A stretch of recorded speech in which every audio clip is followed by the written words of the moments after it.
This might not go well again. He is still struggling with being constipated, so he just randomly screams in like pain. So I'm not sure. He was just screaming as you were talking. So anyway, the BODi blocks just launched today. And we already kind of talked about those in there's the iron, the all body, the cycle, and then the super block, which everybody has access to. It's $29 if you don't have a subscription. But if you do, and again, I don't know the exact way it's going to work with PB, but I feel like that's something we'll learn along the way. And the one thing that Jen was talking about that we need to all kind of remember is not everyone's going to opt in immediately or at all with fitness. And we have to remember that we have such an awesome library of nutrition resources too within BODi. So, and I forgot this too, but each week, yes, weekly, there's new recipes each week for from Alana and from Autumn. And it is like another block itself. If you look on, your BODi or whatever, the nutrition piece, you'll see the weekly recipes, and everybody, even if they don't get a total solution pack, if they just sign up even with, the year access of BOD and, or the year access, they still will get the basic videos of 2B and Portion Fix. And then there's a ton of recipes and nutrition pieces within BODi now too. So Jen was saying, she's been getting people to join with nutrition, and, she's really been leading with gut protocol. I think our tendency, I know mine is too, is to just lead all the time with fitness. And let's be honest, most people don't need the fitness, including most of us as BODi partners. I mean, I don't struggle with getting my workout in. I struggle constantly. Yeah, right. I struggle constantly with eating. So, and I need to remember this too. And I think that resonates more with people, and sharing the recipes and talking about whatever is working for you, like time nutrition, if you're doing time nutrition, or if you just use the portion containers, like for your snacks or whatever you're utilizing from the library, but remembering, and I'm talking to myself here, to just share it. So that was just another way, if you're struggling with finding people to join, maybe tweak the way that we're presenting what we have to offer. Maybe start with nutrition and what we have. So as far as BODi, the blocks too, just be prepared for maybe customers or even yourselves to be have some glitches. I know for me today, I signed up for the iron block and it wasn't there on my screen right away. So I had to just restart it was on my bike screen. I restarted it and it was there, but then I was having trouble pairing my my heart rate monitor. It was pairing, like it was recognizing it, but nothing was showing up. So I'm just assuming it's, first day, maybe even there will be some first week glitches until everything gets kind of squared away. So I would just suggest, if anyone reaches out about those things, to say it's probably just going to take a couple of days or so until everything gets, working correctly. Reach out to customer service if it continues to happen, type of thing. The other thing somebody has just asked, and I don't know if anyone knows this, but I have noticed it too, there doesn't appear to be as many live classes now, like other than the BODi blocks. Did you guys notice that? Anyway, so if people ask about that, I don't think there's going to be as many, since we have these BODi blocks now. It's kind of what somebody was just saying in Yeah, one of I feel like I did see that in one of the threads. I didn't look today because I just went right to my yeah. but Well, I yeah. had already started noticing even before today that like the times were definitely different Yes, I noticed that. last week. Yeah. So I think it's just all I new think and still, yeah. I They're just still pulled trying it to up collect too. data, probably. Yeah. And there definitely are less. yeah. Like for tomorrow, they start at 3:30 Eastern time, so there are none in the morning. On Right. Thursday, there are none at all. It looks like there's like 4 to 5 each day, Yeah. but very different times than there were. Yeah, definitely different. Because I noticed that too, they weren't starting until the like late afternoon in Eastern time at least. Yeah.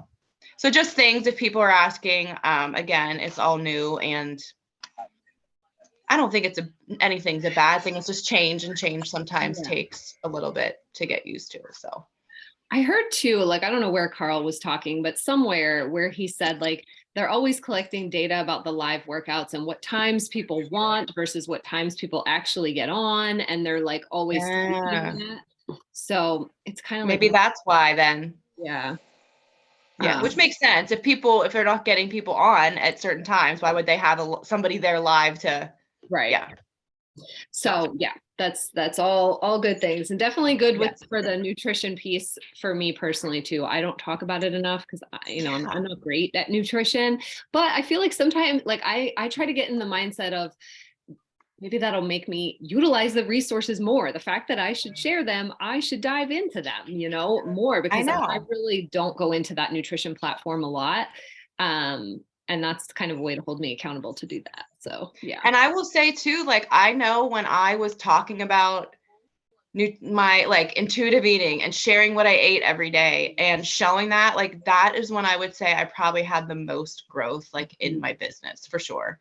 And then it's stupid of me because I got to where like I was kind of out of my, like my postpartum phase. Like I shared a lot when I was in my postpartum phase, and it's like, why would I stop? Like I should still share, like in maintenance, like how, but anyway, yeah, I agree.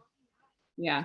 Mandy just wrote too that she's looking at it as we do when we start workouts, that it takes a while to be consistent, but it's a journey. I love that. Yes. Oh my gosh. Yeah. That's I know that Mandy and Sarah and I are doing timed nutrition right now. We've been kind of chatting and like, okay, we have to give ourselves grace. Like we're just trying to figure this out. We're not going to be perfect. That's okay.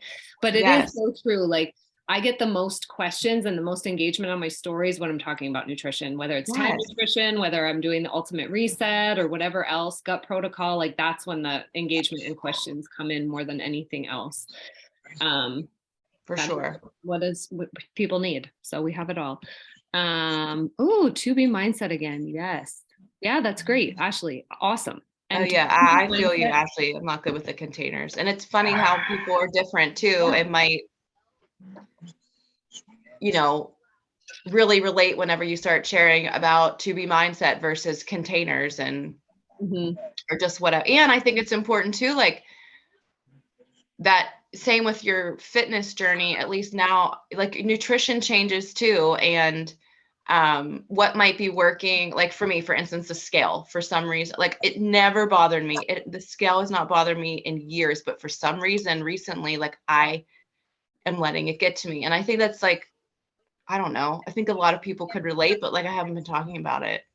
But I think that, I don't know, just sharing about that, the nutrition piece is really important. I mean, God, everybody I talk to right now too is like struggling with nutrition. Every single person. I know. I feel like we're all kind of finding our thing to dive into. That's and we just need to be sharing about that. Like, especially if you're resonating with whatever you're doing, that's okay, Kelly, that your camera's not working. Definitely be sharing about that because people want to know. They want a sustainable, like simple nutrition plan. Yes. So yes, love that. Good stuff. So I just wanted to talk real quick. I don't know if you guys have heard of Brad Bizjack. He's like a social business coach. Okay. I'm just gonna like mute here. Okay. So he is a business coach and he did a training the other day in, I'm like part of this mompreneur group. And he did a training for us in there the other day. That was one of the best ones I ever heard about sales psychology. And my family just got home, so it might be a little bit loud. And there's my bedtime reminder. Oh my God. Okay. So one of the things that he said was that 80% of your success in anything really is psychology, and only 20% is like the strategy and the how. But most people obsess over the how, like finding the perfect strategy, and that will get them success. But what he was saying was that 99% of the time, it's limiting beliefs that are preventing you from having the success that you want. Limiting beliefs behind the scenes. So we really kind of like dove into our feelings about sales, which I think we'll get into that. But so he was saying, like, you know, if you start looking, if you're always looking for the how, a new strategy, like you can do trainings until you're blue in the face. You're just going to be on this hamster wheel of trainings, but never making any progress. And that is when you start telling yourself it must be easier for everybody else. And that's why they're having success and you're not. And he was saying, like, it just, that rationalizes these limiting beliefs so that you can just stay safe in your ego. Getting all these notifications. So when most people are trying to make sales, who are you focused on? In reality, a lot of the times people are focused on themselves during sales, right? So you're focused on, what are people thinking of me? Are they judging me? How much money am I going to make from this sale? Am I going to get Success Club points from this sale? A lot of that focuses on ourselves without maybe even realizing it somehow, instead of, you know, on ourselves and on the end result, instead of, oh, you're in his 5-day mindset challenge. I am too, Ashley. So that's awesome. And instead of focusing on the person that you're talking to and just the conversation and what they need. And you know, we've all heard that people don't buy products, right? They buy transformations, they buy energy, they buy like a feeling. That's what they want. And so focusing more on, hi, Izzy. She's like lingering in the doorway. Come here. How was soccer? Good. Glad to say hi. Hi. There's Biz. So he said, like, you know, if your energy is like meek and timid and like, so do you think, you know, if you might want to join me, or maybe this could be something for you? Like, people see right through that and think that you don't even believe in what you're talking about.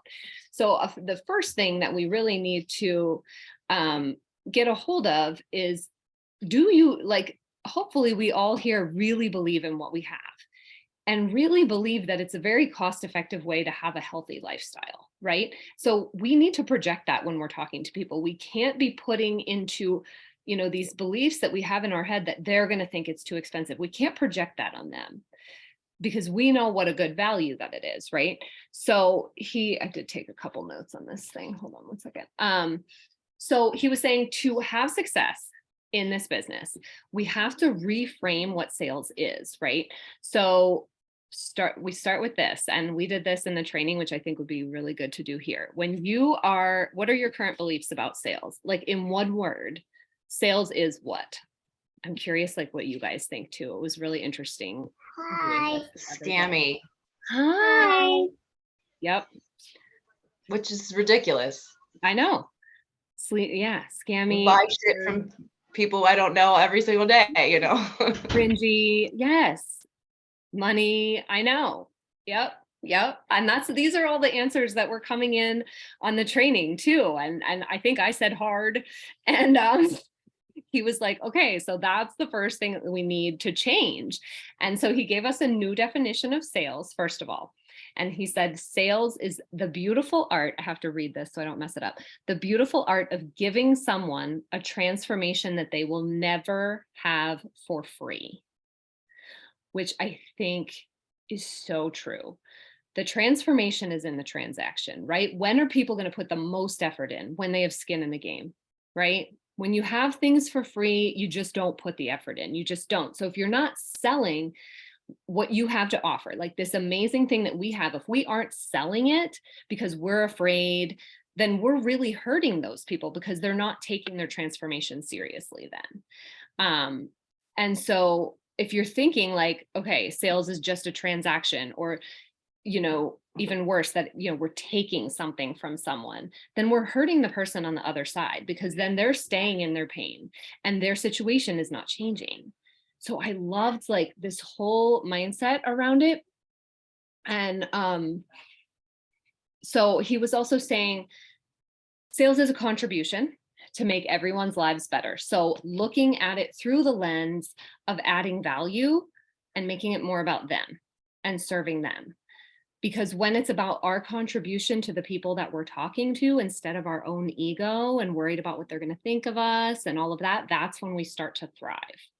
Now we're viewing sales as a good thing and reaching out to as many people as possible. So so the other thing, as he kind of went into this training, so many good pieces here, but our focus always needs to be on sales and recruiting and serving more people, because most people, and I just so resonated with this. He said, most people, if they have an hour, how exactly did he say this? When they have an hour, they will focus on supporting the clients that they have and the teammates that they already have, because then your ego is not at risk of getting hurt, because those people are already in your community, right? And I'm like, oh, that's so true. Like, oh, let me post something to my group and let me, talk to the people in there and make sure I, love on all of them, which is good. And he said that too. He's like, those are all supporting functions of your business, but they are never the main driver of your business. And I wrote down an exact quote: if you are in a place where you are just supporting your existing people and you are not making new sales, you don't have a business. You have a very time-consuming hobby. And I was like, amen. And you know what? I'm just sitting here thinking about this, like, especially as we're now like, sorry, he's screaming again. We're now BODi partners, right? Like, I'm just thinking about when you purchase something from any place, like they don't pour into us. Like if you go to Target or that makeup you just bought or whatever, they're not checking in with that. And I'm not saying we shouldn't, but I'm just saying it's so true. Like we even have the groups and stuff. And I feel like that's so true. We think we have to give 90% to the people already, instead of trying to continue to get people, within new people in.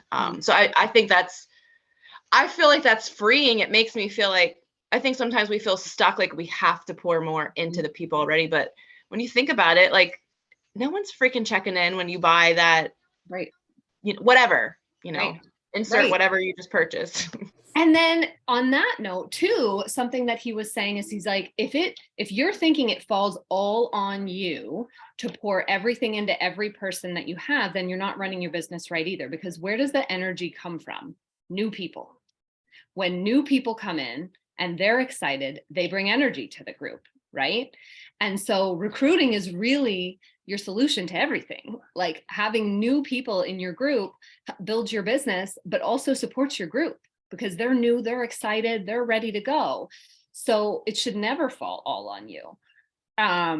So I love that when he was saying, like, if you're focused only on your existing people, you don't have a business, you have a very time-consuming hobby. So the other thing he said, that if that was your focus and not on getting new people, but just your existing people, and you actually had overhead in your business, you'd be out of business right away. And so this talk that he had was specifically to us as like BODi partners. And he said one of the greatest limitations in the BODi world is that there is no overhead. So there is no urgency to make sales. And I think that's really true. Like that's freeing in the fact that like, oh, we don't have to, carry all this product and have all this overhead. But then that also makes us work a little bit less sometimes, unless you're very, very disciplined. And, this is all that mindset stuff that it was just like so eye-opening. If your number one focus is not sales, then your business is going to go downhill fast and you're going to really start resenting it. And so will your family. And he talked about that. And he was like, if you're pouring all this time into something that is not making you any money, you're going to be resentful. Your husband's going to be like, what are we even doing here? So what he was saying, he talked specifically about the business activity tracker, and he's like, that bat and checking off the boxes, it's great. That's what you need to do. Absolutely. That needs to always happen after your invites. New invites first, always. And I was like, and that's the thing that we tend to not do, right? And I say we, because me, like, I'll be like, oh yeah, for sure gonna invite like tomorrow. You know what I mean?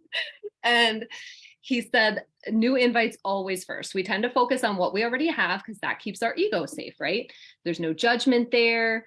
So always new invites first. And he kind of ended that with, it's not hard work when you're not burnt out from these things that aren't actually building your business.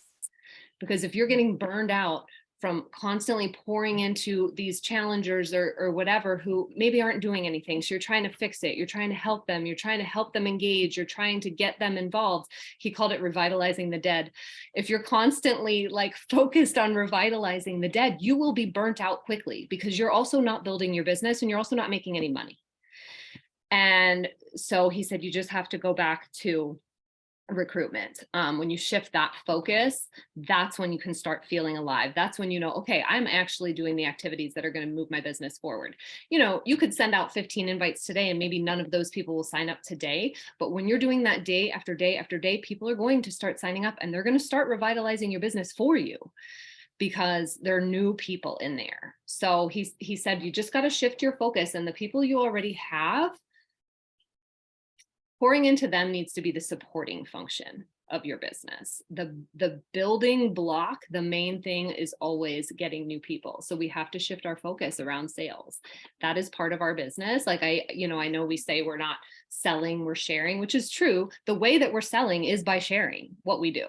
We are selling things. Absolutely. We're selling things we use, we love, and that we believe in, but we have to be really confident in that. So, and that's so true too. I have to tell you this. The energy and just the confidence. There's this random woman I found just scrolling, and she sells some makeup. Guys, I don't wear makeup. I mean, I wear like the cheapest makeup. I don't know how to do makeup, but I literally clicked her link. Like I just watched her, followed her a few days. She's so confident. She's funny. And she'll do like those get ready with me, and she's just doing her makeup 5-minute routine.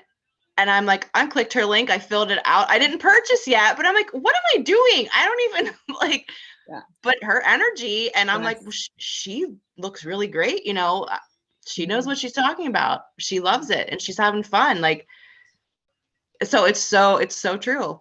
Yeah.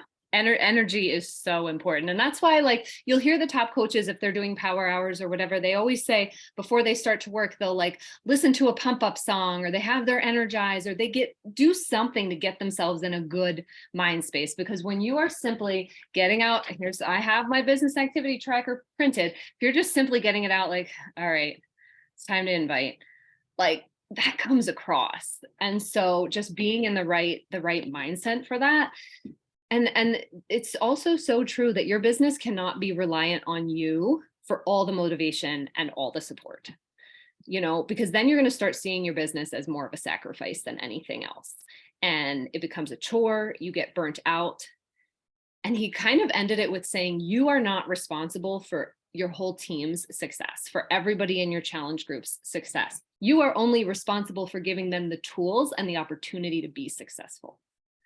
And I was like, oh, that's so true. Like, again, it's like you can lead a horse to water, but you can't make them drink.